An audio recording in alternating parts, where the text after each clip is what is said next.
Wesh les crocos, bien. Donc voilà, moi c'est Alligator, je lance une nouvelle chaîne. L'objectif c'est de lancer un nouveau concept qui est de partager ensemble des vues. Ça fait déjà quelques années que je regarde plus la télé, je pense que comme pas mal d'entre nous, soit on regarde des live Twitch, soit on regarde complètement autre chose. Mais la télé c'est dead. Comment cette idée m'est venue l'année dernière? Sur le temps du midi, on regardait donc des vidéos. À force, vas-y, ça saoulait de regarder toujours les mêmes choses. Donc on s'est mis à regarder des vues. C'est le condensé de tout ce qui traîne sur notre chaîne télévision française. Et en fait, je vous propose de décrypter ensemble, de regarder ensemble ce qui se dit, ce qui se traîne, avec des trucs plus ou moins marrants, parce que c'est pas toujours intéressant, c'est pas toujours pertinent vis-à-vis de nous, de notre vie. Des fois, il y a des trucs qu'on comprend pas. Et en fait, en regardant ces vues, le mec qui monte les chaînes, il est grave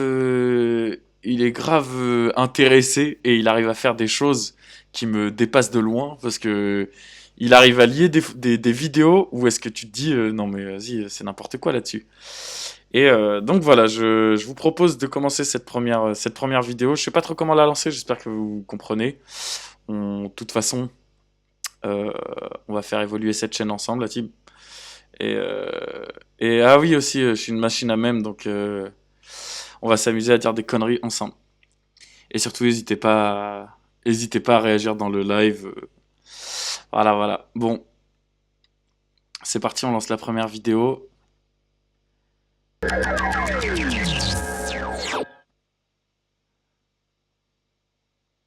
Le Monde a publié ce samedi un long article signé de deux consoeurs, Non. Ariane Chemin et Yves. Je suis désolé, mais j'ai l'impression que ma cam elle est beaucoup trop grosse, donc on va la rétrécir un petit peu, hein. Non, pas ça. C'est ça que je veux rétrécir. Et hop là,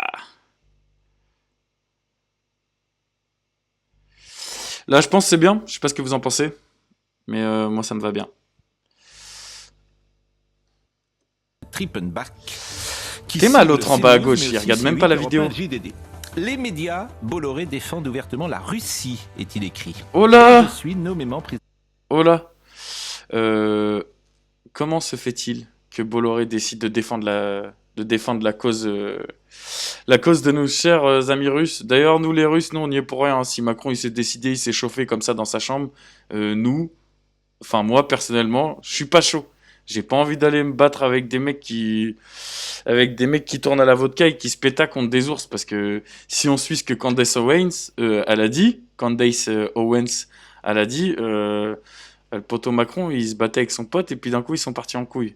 Avec son prof ou je sais pas trop, mais en tout cas nous, on y est pour rien. Donc tonton Poutine, nous laisse-nous tranquille.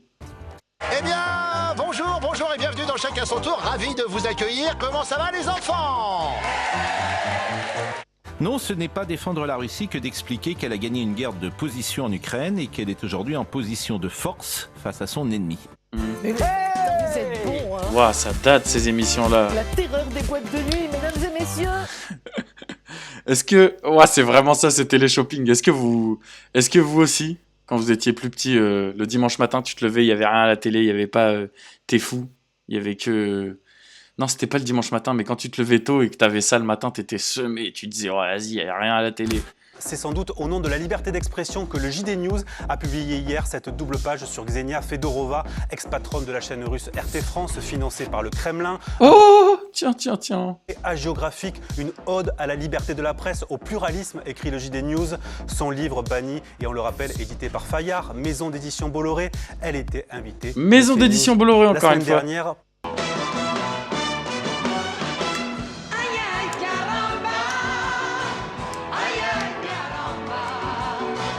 Non, ce n'est pas défendre la Russie que recevoir Ksenia Federova, qui publie chez Fayard le récit banni. C'est entendre une voix différente qui défend le point de vue russe. La Russie ne se concentrera pas dans ça. Exactement, ils ont certainement envahi l'Ukraine en 2022. Et en 2014, la Géorgie et la Tchétchénie. Ils sont l'agresseur à chaque fois. Ouais, bah oui. Je comprends que c'est votre point de vue. Non, ce n'est pas notre point de vue, c'est la vérité, ce sont des faits. Non, pas du tout. Voilà! C'est ça que je vous disais. On marche sur la tête, ils sont complètement fous, la vérité. Le journalisme, un métier utile, oui, pour 86% des Français. Un métier utile pour qui?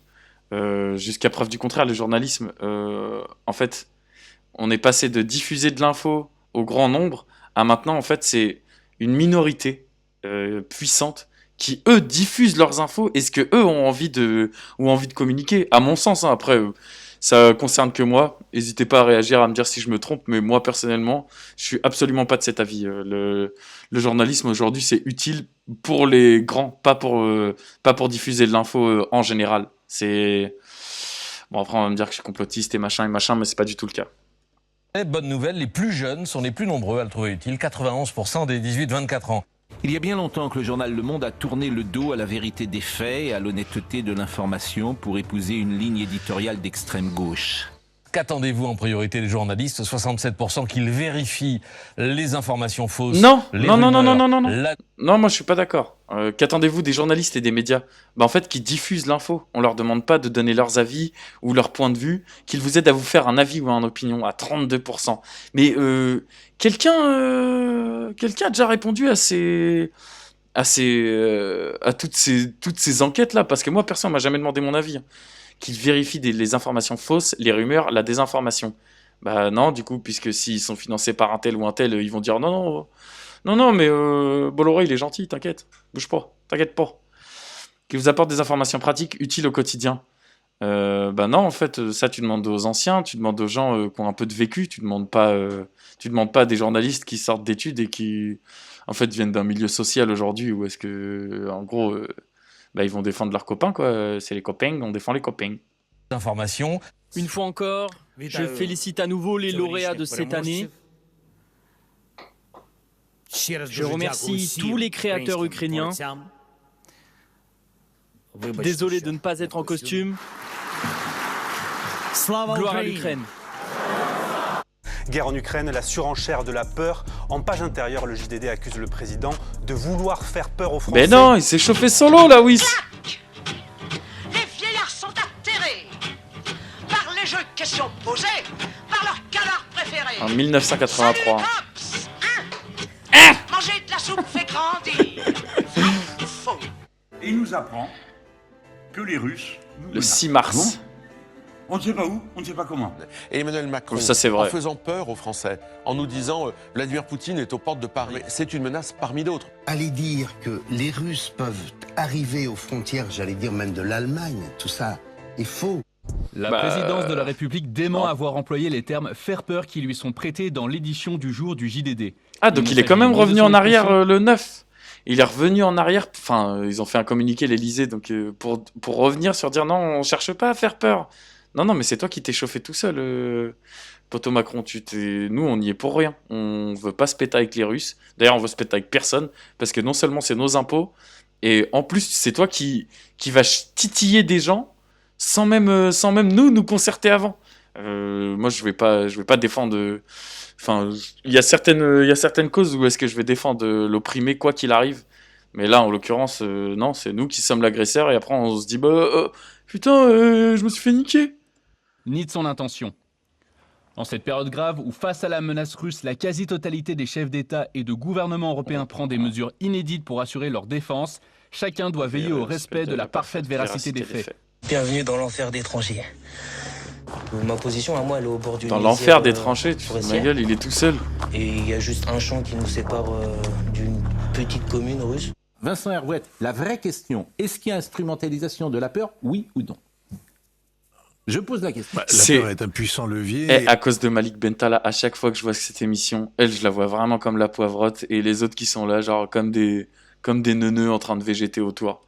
L'évidence, il est utilisé. Quelle leçon il nous donne, notre fils? Moi, il me donne une leçon donc ça, c'est la mère du mec, là? Une leçon de courage. Et il m'avait toujours dit, tu sais, maman, je le fais aussi pour la liberté de notre pays. Parce qu'il savait, excusez-moi, je tremble. Il m'avait dit qu'il se battait pour l'Ukraine, tout ça, mais qu'il se battait aussi pour l'Europe, parce que les Russes ne se contenteraient pas de l'Ukraine. Comment peut-on accuser le président de la République d'entraîner la France dans une peur qui n'a rien à voir?